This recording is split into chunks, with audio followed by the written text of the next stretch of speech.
everybody. This is absolutely, lovely to be part of this day. I really like the format as well. I think, I love the idea of us having a kind of chat and bouncing ideas around. I think especially when it comes to the afternoon, I hope everybody's had a chance to grab a coffee and get your feet up, make the most of being at home, and hopefully we'll have a really nice hopefully informative and interactive session. So please do keep your questions coming in. As Caroline mentioned, I work for JISC, and a lot of what I do is involves supporting people in colleges and universities across the UK. Been a big emphasis in the last year on meeting public sector bodies' web accessibility regulations, which has been been having dreams about.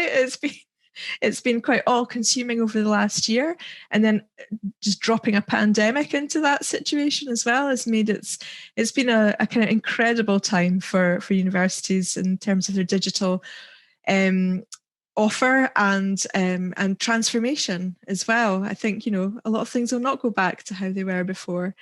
So I've worked in loads of different areas of accessibility and inclusive practice. As Caroline mentioned, I've managed an access centre which does assessments for students eligible for disabled needs, disabled students allowance. I started out last century doing Braille transcription and tactile diagrams. So I just love all this stuff. It's great. But I'm so pleased today that I've got a couple of people who are far more interested than me. I've got completely different perspectives to share, both from the student and the teaching perspective. We've got Mary and Gemma, and I'm going to let them introduce themselves. So here we go. There's Mary. It's popped up. Mary, let's start with you. Could you introduce yourself, tell folks a little bit about yourself and your job? Okay, so I'm Mary Thurston, and I'm a senior lecturer in counselling at Abertay University. And I guess I probably need to give you a little bit of my story, if that's okay, so that you understand my position of where I'm coming from today. So it starts about 20 years ago, and I promise it won't be a long story, but it's a bit of a whistle-stop tour. So about 20 years ago, I was working as a primary teacher, and I was told that I got diagnosed as having an incurable degenerative eye condition that would result in blindness, and that was hugely shocking at the time. And I stopped being a primary teacher, and when I kind of recovered a bit from that the shock of the diagnosis, a few years later I retrained as a counsellor, and my first research project when I did my master's was about the emotional impact of sight loss. And the reason I kind of chose to focus on that, because at the time, so this we're talking a good talking nearly 20 years ago, there was an emphasis on functionality at the time for sight loss, so low vision aids and liquid level indicators, but there wasn't really anything about the psychological impact. So my next project, I ended up kind of accidentally with a career in academia, which I'm really, really grateful for. I've been given the opportunity. And my first major project after that was around accessible health information, which I did in collaboration with RNIB Scotland. And this was looking at how blind and partially sighted people accessed health information. And that came at the same time as the Scottish Government was considering the Patients' Right Act, and it was used as evidence in that time to support the principle of accessible information in patients' rights. So then I got more interested in how I would do a model of counselling for blind people, and eventually I collaborated to design a training course about helping counsellors deliver counselling for blind and partially sighted people. And one of the important strands of that was accessibility, about making the practice accessible. And then a few years ago, just a few years ago, there was some funding at Abertay for an internal project. Now, I think it's ATLIF funding that Andrea Cameron and Julie Blackwell-Young talked about in yesterday's presentation, which you can have a look at. But we chose to look at how students disabled students engaged with the virtual learning environment at Abertee. So I'm kind of coming from and declaring my position as kind of a holistic view of accessibility, of the impact on the person, and as a user myself, and of some research things. But I don't have an answers really. Well, I've got some ideas, but I'm not by any chance an expert. Thanks, Mary. That's great. But you're an expert by experience, though, as well. It's kind of, you've got that different experience. Something I think is so fascinating and important as well is touching upon the kind of mental health aspect as well. And I do think it's maybe not always emphasized, but like I feel as well, there's a very strong connection between accessibility and mental well-being as well. If people feel that they are not included, or they have to ask all the time for stuff, that's going to have an impact on people. And so, there's a really, we're all kind of so focused on, student mental health, employee mental health is such a big issue just now, and making things more accessible and inclusive, I think it provides one of the pathways. I think, we have to think about the impact on people, especially now that things are entirely online. So that's fantastic. Thanks so much for that. I'll just ask our other panelist, Gemma, if you could, Gemma, introduce yourself and tell us a little bit about what you've been up to. Wow, I don't really know how to follow those two introductions. I'm really lucky to be with two incredible women on this panel. So my name is Gemma Lumsden, and I'm currently in my 4th year at Abertee, studying sports coaching and development. I guess kind of why I'm on this panel, to give a bit of perspective in terms of a student's perspective. I was born with a condition called cerebral palsy, so that affects all 4 of my limbs, and I'm a full-time wheelchair user. So I guess when thinking about the online environment, for me, there's lots of different factors, because obviously my hands are affected, my coordination. So yeah, it's kind of interesting for me to be here to hear people's thoughts. But my background isn't really in education as such. I'm more involved in sports. So I actually play wheelchair rugby for the GB talent team, and I'm on various boards within Scotland looking to promote the inclusion of people with this disability in sport. So although my background is kind of in sport, I'm very passionate about inclusion and accessibility, I guess, in any form, online, in person, anywhere really. That's something I'm really passionate. So it's going to be really exciting to hear everyone's thoughts and views on this. Thanks, Gemma. Again, don't undersell yourself. I think as you've got so much expertise, and especially, I think that's what's great about this session is also having the student voice as well. I think we need to hear from students about what it's really like, and just their experiences and experiences of your friends as well. So that's really rich information that I think is often far more valuable than things I can kind of pontificate about. So I think between us, we're kind of covering a lot of different ground here. So we've had loads of questions coming in already, and our most popular question, which I think we kind of anticipate, I think the QA people sort of anticipated as well, is very much it's of the moment, which is, or of the last however many months, I don't know how many it is now, it feels like a lifetime since March, has been the impact of COVID. So, thinking about, I know that for the members that we were supporting, it was this huge kind of like almost sort of perfect storm of people had lots of plans for how they were going to meet public sector accessibility regs. And I know I've seen a question, folks are asking a bit more about that. They had a plan, it was going to be a big job anyway, but then you throw COVID into this situation and, this massive move to online learning. It's been truly, as I mentioned earlier, transformational in all sorts of different ways.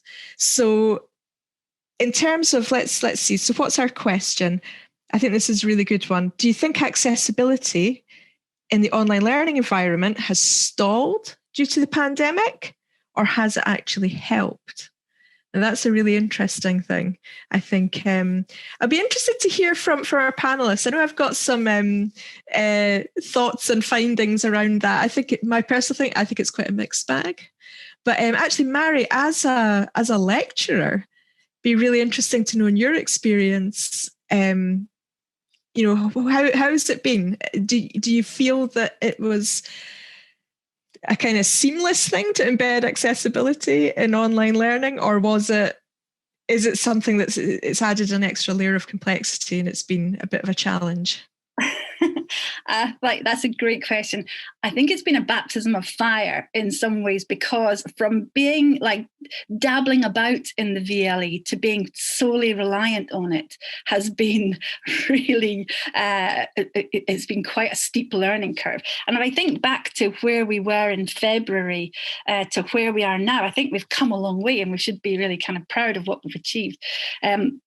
And certainly with my, I kind of feared it back in the day when we're thinking, how are we going to move our course online? I feared it from quite a number of perspectives, from how another system to learn, because we had to learn Teams. We used Teams at Abertay University. And how was I going to manage that?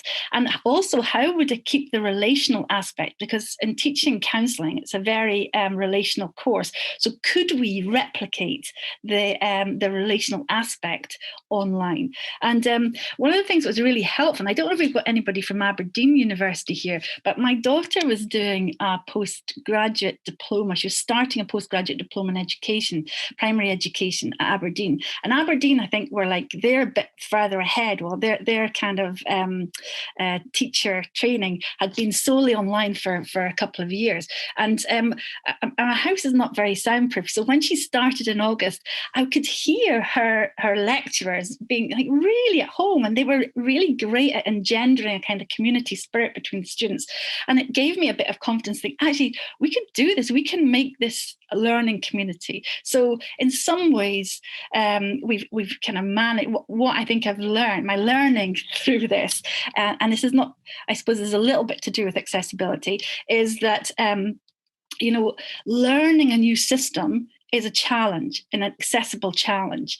It's a bit like if you learn your route, for me, I would learn a route to Tesco, and I'd know that I'd go straight along the road and I turn a right-hand side there, and I know I'll be at Tesco. So this is a bit like learning a route through a new environment. So you for Teams, you have to know, right, when I click on that icon, if I look at the left-hand side, I'm looking for 3 dots, and I learned my route through it. And I think for a lot of people, in terms of accessing the VLE, it's about learning a route through, and us being mindful about supporting them to learn a route through.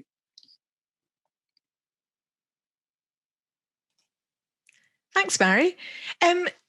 Gemma, from the student perspective, how's it been, especially I suppose because you had the experience of 3 years of business as usual, and then a big change this year. How's it been in terms of the accessibility experience of yourself or other students with disabilities? I mean, I think I'm in quite a unique situation where I think face-to-face teaching and being on campus poses a lot of challenges for me in terms of getting about the campus, just day-to-day things. And I think when we first came into this situation online, part of me was quite relieved. And I know I can't speak for everyone with a disability, but I know a lot of wheelchair users in the community have actually found this time a lot more accessible, because everything has been put online and in terms of working from home and stuff. So I was kind of relieved that I wasn't going to have to go into uni and try and negotiate a pandemic and my wheelchair and physical distancing all at the same time, I guess. So I think I was relieved. When online learning first started, I was kind of a bit concerned, because I was like, how's this all going to work? So normally in class, I have a scribe to take notes and stuff for me. So I was like, how's it all going to work? And, will they be able to get in and do my notes, and will they see the chats and stuff? I have to say, I think for me personally, it's been pretty good. I mean, I think I would say the number one thing that is important, I think, for students with a disability is the lecturers and the people that are creating the online environment speak to the students and see kind of what they need before it starts, because often people won't obviously think of the difficulties until it starts. So it's maybe worthwhile kind of, have a couple of weeks and then review it, see what kind of support can be put in place. But I think in terms of my experience so far, it's actually been really helpful. I mean, I think for a lot of students, it is difficult not having that face-to-face kind of interaction to help them keep on task and things like that. And I think that is something that is challenging. But for me personally, I think I'm happy that things have turned out the way they are, because I think it's safer and it's better. And the universities are doing a really good job of having like a blended approach. So I think that really supports us. Okay.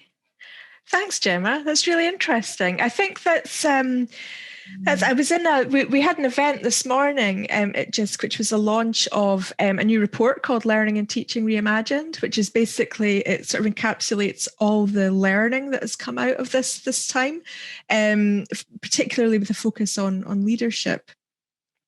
And I think this is something that's really interesting that's come out, is that, there's been huge challenges. Now, I can't remember, there was one vice principal during that session who said that, the essence of leadership is taking a kind of crisis situation and finding the opportunities therein. And something that we've found at JISC is that it has been, as I alluded to, quite a mixed bag. For some students, they have had real difficulty accessing online content. For others, it's as Gemma was mentioning, there's been actually really quite major benefits to things moving online, and maybe a more flexible approach to assessment. I'm actually just going to pop in the chat box just a link to an article that brings together lots of different things, and it's got links to things like our community that Caroline mentioned earlier, and the Learning and Teaching Reimagined stuff. Just in case people want to follow that up, it's all in one place. But something we found is that there was a conference yesterday about assistive technology and assessment, and an assessment centre was saying that they found that students were actually much preferring having their AT assessments online. They were having a lot less missed appointments. And that was actually something that was echoed by a lot of practitioners in Scotland as well, around taking needs assessment online, which I'll just share a link to that as well, because might as well get the most out of the chat box and pop in stuff in there. Mary, did you want to come in there with a?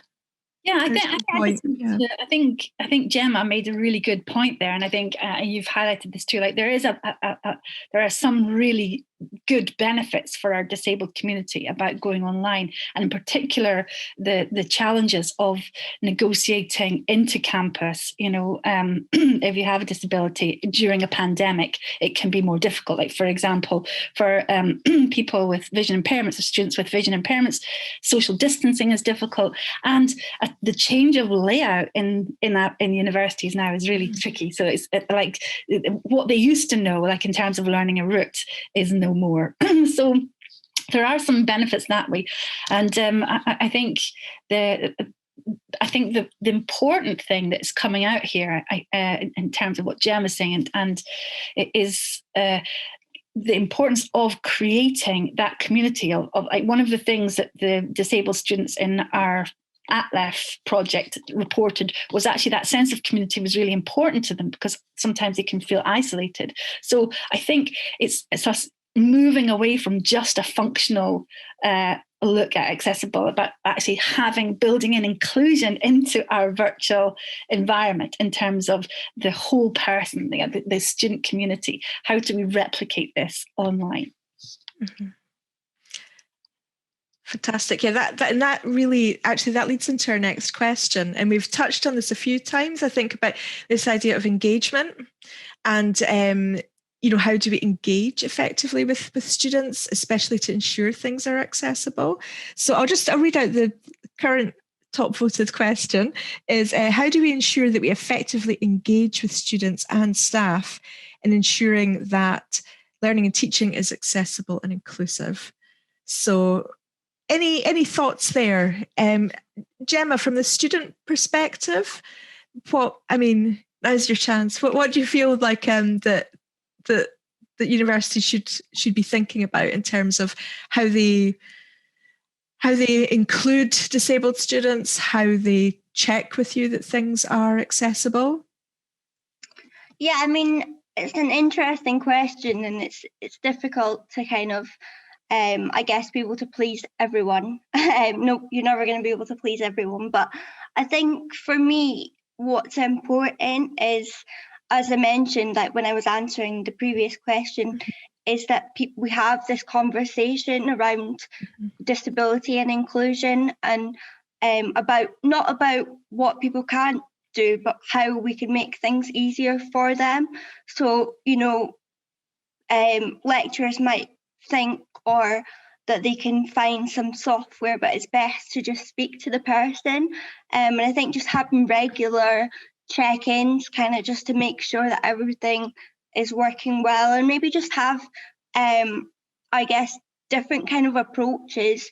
Don't stick to the same way all the time. If something's not working, think outside the box. And I think during the pandemic, my mum's also a lecturer, so I kind of have a bit of both sides. I realised that a lot of the lecturers have had to think outside the box and go out of the norm and not do everything by the book. And I think that's a positive thing in terms of inclusivity, because everyone is different. Whether you have a disability or not, everyone learns in a different way. So I think the more we can kind of take not a personalised approach, but just speak to the individual first, I think the more success people will get. Yeah, I love that approach, because I think as well it kind of humanises all this, and it takes us back to why so many people go into teaching, in the first place, is that desire to communicate with students and, support their learning. I think there's been, for me anyway, there's been such an emphasis over the last year on, almost like a sort of checklist of accessibility. So for those of you who are not familiar with this, the public sector bodies accessibility regulations, basically it's a standard that online content has to adhere to. It's based on what's called, you often hear people talk about WCAG, it's Web Content Accessibility Guidelines. 2.1 AA is the standard. In that earlier link, there's a link to a guide on how to do all this. But I really feel like I felt myself, I've become so immersed over the last year in all the technical stuff. And then it's like, actually, what's it about? It's about making sure your students can show what they know, can receive it. It's about choice. Again, a comment from a principal this morning at our Learning and Teaching Reimagined session was that students are expecting choice now, and universities need to respond to that. And I've always felt as well, from an accessibility point of view, if you provide choice, as I've been noticing in the chat, people talking about assessments, the more choice there is, actually the less you need to retrofit things or have your kind of special arrangements. It's the chances are that there'll be something that suits everybody.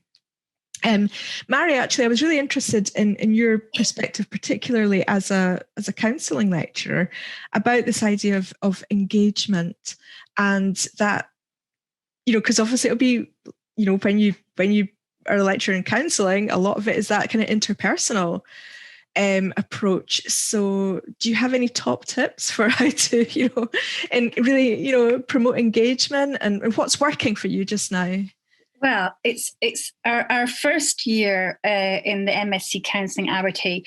They've kind of they did their interviews like by sending in interview videos, because they've all got to in terms of our accreditation criteria, they have to do an interview. So we were able to judge right away who could have an online presence that was like approachable, and that was like one of our criteria in some way that we held in mind. Like, could they build a community by having a presence, a warm presence online? And I think really by looking at, like I say, by focusing holistically on the people. So we set up, for example, a pre-engagement of a place where they could, I think the university set up like a program teams, and we invited people just to share photos and do introductions online as a kind of way of getting a human element into it. So that they posted we encouraged them to post a photograph that was something that meant something to them, and we said, please comment on 2 other people's photos. And then the conversation started flowing between them, and because I think it's really important, if the students are able to build up a community, then they'll be really supportive to each other, because the lecturer can't, with all the best will, support everybody, but the students are wonderfully resilient at supporting each other. So I think keeping the human contact, as it were, the human things, works well. I think also what I can hear from, I think what's good about us is we encourage all of the students to have their cameras on. Now, this might be different in the undergrads. I know that something works differently that way. But in this course, in teaching counselling, it's really important that we have a relational. So it's important that the cameras are on. And maybe this is something to think about, the whole the dimensions of this. It's a bit of a hot potato, but certainly for us and the mature counselling students, that's something that we find helps their engagement. Thanks, Mary. That's fabulous. And coincidentally, you've kind of answered the next question by that. That was fab. That fitted very nicely, because our next question was about fostering learning communities in an online environment. And so I think, all your tips there is, I think, just that human kind of touch. I think it doesn't have to be, all sort of slick and all sort of things, happening all over the place, but that checking in with people. I've even, we had a good experience, a good kind of member story on our Responding to Coronavirus blog, which is since that's fed into all that learning and teaching reimagined stuff, and which is about a completely asynchronous history degree. But the lecturer checked in with people by email. And set each day and kind of set the tasks. And there were no live online teaching arrangements, but there was a high level of engagement. So it's that checking in. I always think that's really important. If you do nothing else as a lecturer, especially if there's somebody in your class who has a disability or may be experiencing a barrier, is check in with them rather than, because they might not always say, rather than leave it too late. So that kind of brings us to, I noticed there was a bit in the chat about, providing choice and things and saying, how is that even possible where you've got, maybe hundreds of people on a course. But I think, we wouldn't say we're not, not each individual person has a completely different approach. It's more offering sometimes even just 2 ways of doing something. Something that's been coming out from some students who are preferring this way of doing things online is they're asking, they're starting to say, well, I would quite like to still have that option going forward of engaging with content online and not necessarily always having to come in. And I would still like to have that choice available to me. So providing choice can be as simple as just, offering two options. But that leads into, I noticed Amy picked up on this as well, that there was a question around what do we need to do to support staff? Because this is, I don't think there's ever been more potentially more stressful start, I think it's fair to say, to an academic year than this year. And I do, hugely empathise with lecturers who have had to completely change the way they do things, learn multiple new systems simultaneously. And then you've also got, people like me coming in and say, make sure it's accessible as well. And they're like, oh my God, it's like, how many more things do we need to do? And I think we really need to think about supporting our staff here, because whether it's mental health or other forms of support, lecturers are better placed to support their students if they are looked after themselves. If you are burnt out and feel like nobody's listening to you and no one's supporting you, you're going to find it difficult to be on the top of your game to support your students as well. So we really need to think about support for staff. In fact, what's interesting, I'll get the thoughts of our panelists in a moment, but we did a bit of a survey over summer looking at accessibility and what organizations need. So this was to colleges and universities. It's primarily universities that responded. What are the main challenges and what do you need support with? And the number one was leadership. And it was how do we ensure continued leadership and organizational buy-in for accessibility? Because accessibility is cross-organizational.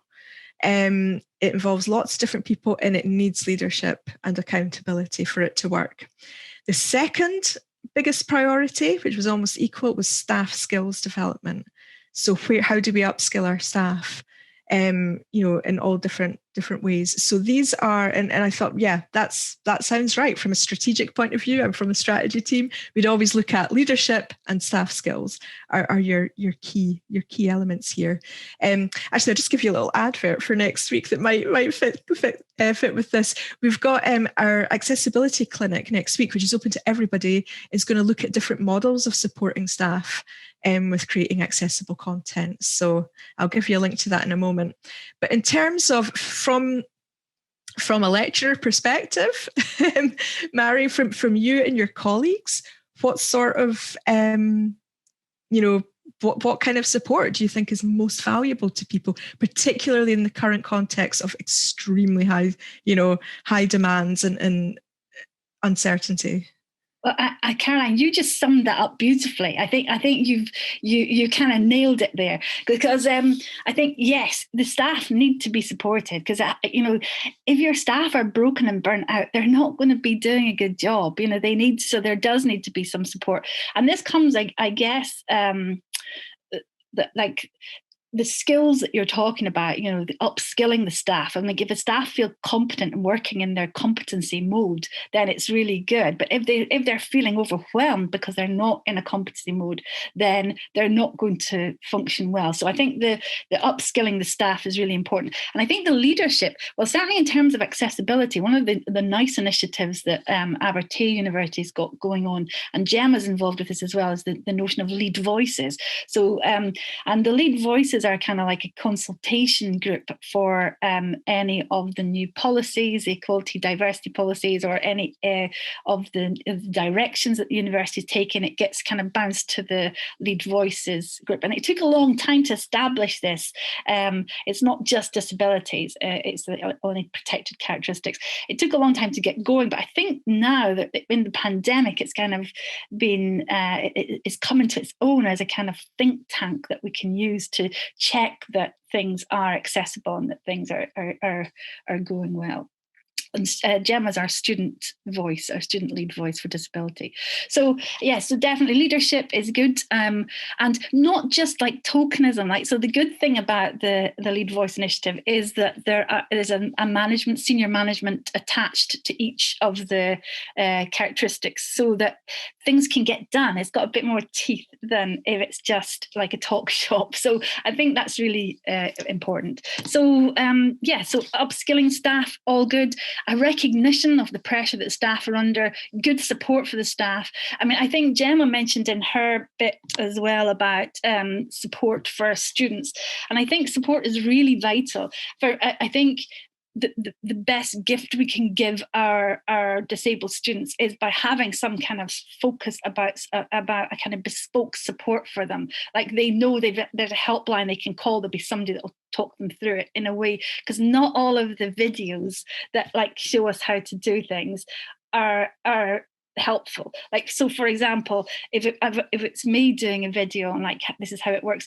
First of all, I've got to find the cursor. Like, so the cursor's moving, you know, somebody's doing a demonstration, this is how it works. But it's like, wait, you've got to really slow this down and make it bespoke for what the needs of each, you know, disability. And Gemma might have different needs in that. So I think having somebody that is like, you know, the contact person that they can talk to, not just assistant, would be a really helpful thing. I think just gonna jump in on that one. I think the disability student advisor. So I don't know about every all the other universities, but I work really closely with the disability student advisor, and although she doesn't have all the answers, she's great in terms of pointing you in the right direction. And I think just talking about upskilling staff, having someone who doesn't know all the answers but knows where to find the answers for you is great, and just kind of having that liaison point. So for example, I've just started doing my dissertation, and I was looking for how to get someone to do my transcripts. So I contacted her, and she pointed me in the right direction to this company, and now they're dealing with my transcripts. So I think an important thing as well for lecturers is probably to know that they don't need to know all the answers themselves. You know, a lot of lecturers think, oh, well, you know, we need to know everything. It's like, it's okay not to know the answer, but to try and find someone to help you, or just to make that effort to try and find the right answer. Like, that effort means so much to students. So yeah, I think that's just the key thing, is that the lecturers don't need to know everything and take everything on themselves. It's kind of working in conjunction with other people, whether that's organisations out with university or within the university. Like, I think that would be my key point on that. Thanks, Gemma. I think that's absolute like gold dust, that bit of advice. And that's because, I mean, it's impossible for folks to know everything. I mean, like, I don't know everything either. It's, you know, about accessibility. I think the best thing you can do, and this is what I always used to say to people when I did like training around you know, inclusive practice, whether it was disability advisors or lecturers, it's, you know, the most important thing is, do you know who to ask? You know, there's always someone you can ask about, and I've found particularly people who work in this kind of area are typically always really generous with their knowledge. Because they just love that you're asking, because they're like, oh, thank God you've asked me and not just tried to work this out, because some things are quite complex and do need a specialist approach. And people are out there. So I feel that connecting with people, it comes back to that idea of like building communities, making it easier for people to find sources of advice, I think is really important. And it goes back to, obviously, it's still hot. I thought we've talked about communities already. It's still getting upvoted. The stuff about fostering. There's a question how to foster learning communities in an online environment. We've already had, you know, some good tips there, but that's something we've been doing a lot at JISC is communities for staff members, and it's just absolutely like exploded. And I mean, everybody who's here today is welcome to join our communities. We've got Teams, we've got JISC Mail. There's in total across our platforms is 1,200 practitioners from further and higher education across the UK in these communities. And ask a question, someone will answer it and tell you what they're doing. And if we don't know how to answer it, then, you know, we can take it to Government Digital Service. You know, we can link it all up, because there's no point in us all struggling away doing the same thing. I think it goes back to that organisational leadership aspect as well, is the and again, in terms of supporting staff, is that, yeah, there's lots that teaching staff can do themselves. If we want to get down to the nitty-gritty of the legal aspect, in terms of you know, accessibility legislation, the responsibility or the accountability is with the organisation. It's not with individuals. So if a individual lecturer is, struggling away, finding that they're spending hours and hours and they just, trying to caption things or trying to do, other stuff, and they just feel they don't have the capacity, and they're worried about it. They need to be supported by their organization, because it's not, they have a responsibility to teach their students, but it's the organization's responsibility. As when it comes down to it, if somebody makes a complaint or takes legal action, it's the whole organization. So it needs to be approached, right across the board, and with leadership as well. It's something we hear again and again, is the need for leadership. So I popped my wonderful colleague Mark, who specializes in organizational strategy, created a little guide on organizational vision and buy-in, and that's what our training is starting to focus on, because we find that's what people need help with more than the nitty-gritty. What you find with the technical stuff is that people whose job it is, like if they're web developers or whatever, they know how to do this if they're just directed to the guidance. It's more, how do you support everybody else with all this? So, just going to have a little check of our questions, just mindful of time. Okay, dokes. Okay, gosh, we've got so many questions. This is really difficult because I've got to pick them out, and there's loads. They are getting upvoted though. So the current top question in terms of votes is: has a move to online improved equality, i.e. more of a level playing field? So that's really interesting. Again, I think that's possibly a bit of a mixed experience for folks. So I've been talking for a bit, so I'll bring others in. So I don't know, Gemma or Mary, do you want to take this, share your thoughts on this? So the question, just to remind you, is: has a move online improved equality, i.e. leveling the playing field? Yeah, I think it is a mixed bag, because on one level, as Gemma spoke about and we've mentioned before, there is equality in the terms that there's not issues of travel and physical accessibility online.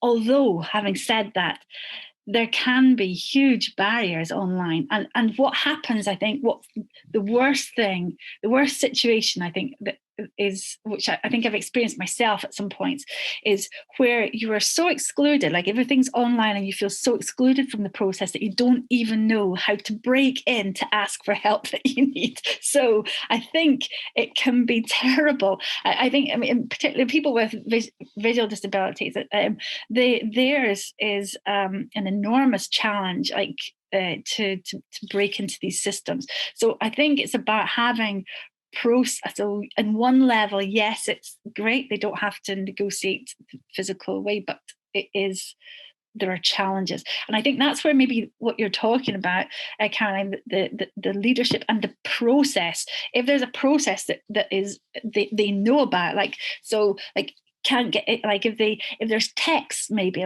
or something that's quite easy, and like most people have voice overs in their phones and things. So even if it's a text system that says, if you can't access the online, don't fear, call this number, there's somebody waiting to help you. That we're here, we're ready to support you. I think that would do a lot in terms of helping us find ways of increasing the equality of our online stuff.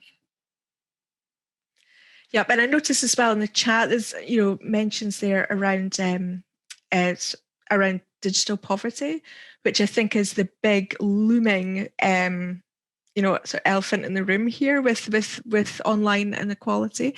I think I know from speaking to universities, is what's been surprising for some of them is the sheer number of students who are accessing their courses using their phones, and that's it.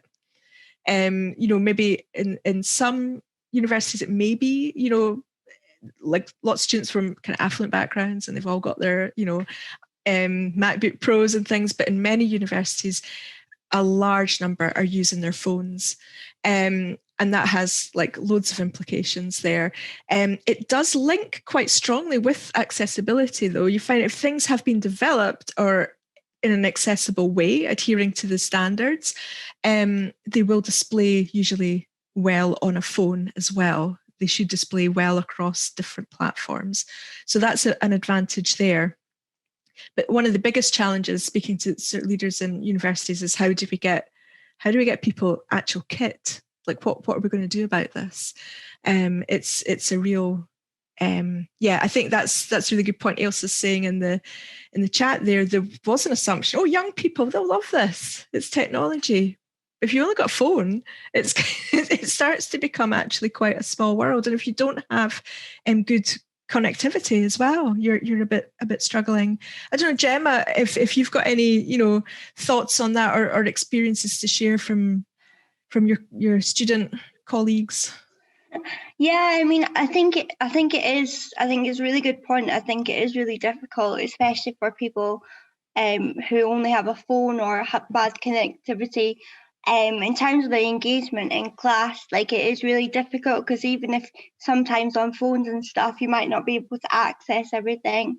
And kind of just going back to accessibility, for many people with disabilities to kind of be able to, I guess, have a successful time using equipment, they often require, like, as you'll know, Mari, specialist equipment, and that can cost a lot of money, and also time as well, in terms of getting shown how to use it. So I think for some people it is, the online environment is more, there's more equality, but for others there's definitely not. And for those people who don't have laptops and don't have good bandwidth, I do think their education probably suffers from it. But it's hard to know kind of how to support that. I mean, do the university supply everyone with laptops? I know, like, SAS are really good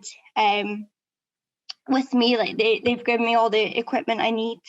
But again, that kind of that's a long process, and if someone's struggling now, they need the resources and they need the support here and now. So yeah, it's a difficult one, and I don't think it's just something that people with disabilities struggle with. It's everyone, people from different backgrounds, and when we're thinking about that as well, it could be, mums, people who work, that kind of thing, struggling with time to get online, working from home. It can be difficult, if you've got a lot of other priorities as well. Mm-hmm. So that's something, but I don't know the answer. Mm-hmm. I'm not sure anybody does, but it's definitely a problem. Mm-hmm. Yeah, I'm seeing some folks in the chat are kind of picking up on, things around DSA. So Disabled Students Allowance, just for folks who aren't aware, will pay for equipment and human support for students to enable them to access their courses following a needs assessment. So if you are aware of a student, not all students are aware of this. This is something that comes up time again, that not all students are aware that they're entitled to this. So if you are aware of a student who has a disability, then needs to be sort of flagged up to them that they can access this. But as was mentioned in the chat, there's an administrative burden around this, and it can take ages to get your stuff. It's also you're only eligible if you're studying SCQF level 7 or above, so that'd be like HNC. So again, FE students, their kit needs to be provided by some form of funding through the college. And the college I worked at, we had a sort of commitment to providing equity of experience for students, whether they were eligible or not for DSA, and we kind of found a funding stream for doing that. But it can take ages to find these things. It's a time. People don't, as Gemma was mentioning, there's a lot of time demands on students to learn their software, to fill out all these forms, and you've got to wait 3 months, for your appointment. That is something that really needs addressed. And just this is acknowledged as a major issue, even sort of UK kind of government issue level, with the all-party parliamentary group on assistive technology. This is seen as a major barrier. So we're looking at, and at JISC as well, we're looking at ways of speeding things up, like removing form filling. We're doing research on use of AI chatbots and things to try and speed things up for people. But yeah, it's, as Gemma was saying, it's a huge thing. It's, and Pauline's picking up there, it's a whole educational shift is potentially on the horizon to address some of these issues. So I think we've just got have we got a few minutes? No, we've not, because it's 3:25. And I think I'm supposed to stop now. Although I feel like I could just carry on all day, because there's so many really good questions. And there was some I really wanted to get to as well about accessibility and online learning and things. But actually, if you want to come along, tell you what, if you want to talk even more about this with other people in the sector, come along to this next week. Look at this, a bit of shameless self-promotion. But it's open to absolutely everybody. We've got a clinic next week at lunchtime, and it's all about supporting teaching staff with accessibility, and that will answer some of the questions that have remained unanswered today. So there's a little thing about that. But I should probably stop talking now and to say immense thanks for all your fabulous questions. They're completely brilliant. And Gemma and Mary as well, I think you've brought a really hugely valuable perspective to this conversation. That's given it so much more value